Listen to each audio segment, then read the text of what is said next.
എന്ത് മഴയാ ബ്രോ. മഴ മാത്രം അതെ, കൊച്ചി ഇപ്പൊ മുങ്ങുവന്നേ. എറണാകുളം കുളായത്. പിന്നെ ബിസിനസ് ഒക്കെ എങ്ങനെ പോകുന്നത്? എന്റെ പൊന്നു, ടാക്സ് അടച്ചു നടു ഒടിഞ്ഞു. ഇതെല്ലാം കൂടെ ഒന്നിച്ചു വരുമ്പോഴേ വല്ലാത്ത പണിയാ. ബ്രോ, അതിന് കുറെ ലൂപ്പ് ഹോൾസ് ഉണ്ട്. ഇപ്പൊ നമ്മളുടെ അത്യാവശ്യം പ്രോഫിറ്റ് ഇല്ല, ഒരു 10% മുകളിൽ പ്രോഫിറ്റ് ഉണ്ടാവും. പിന്നെന്താ പ്രശ്നം എന്താ, നമുക്കാണെങ്കിൽ ഇപ്പോൾ ലോൺ എടുക്കാന്നേ ഉള്ളൂ. ലോൺ എടുത്ത് കഴിയുമ്പോൾ നമുക്ക് 8 തൊട്ട് 10% നമുക്ക് ഇൻട്രസ്റ്റ് വരുന്നുള്ളൂ.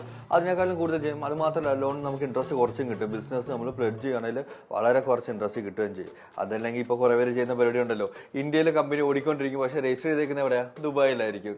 കാരണം അവർ ടാക്സ് ഇല്ല 5% ടാക്സ് ഇല്ല, 0% ടാക്സിലായിരിക്കും അവരവിടെ കളിക്കുന്നത്. നമുക്കും അങ്ങനെയൊക്കെ ചെയ്യാന്നുള്ളതന്നെ. എത്ര പേര് ലോൺ എടുക്കുന്നുണ്ട്? ഇപ്പൊ അദാനി തന്നെ 2 ലക്ഷം കോടി രൂപ കൊണ്ട് ലോൺ എടുത്തിട്ടുണ്ട്. കാരണം എന്താ? ടാക്സ് ഇല്ല തന്നെ. ലോൺ എടുത്തേക്കുവല്ലേ, പ്ലെഡ്ജ് ചെയ്തിട്ട് അവർ ലോൺ എടുത്തേക്കുക. ഇതുപോലെ കുറെ ലൂപ്പ് ഹോൾസ് ഉണ്ടെന്നേ.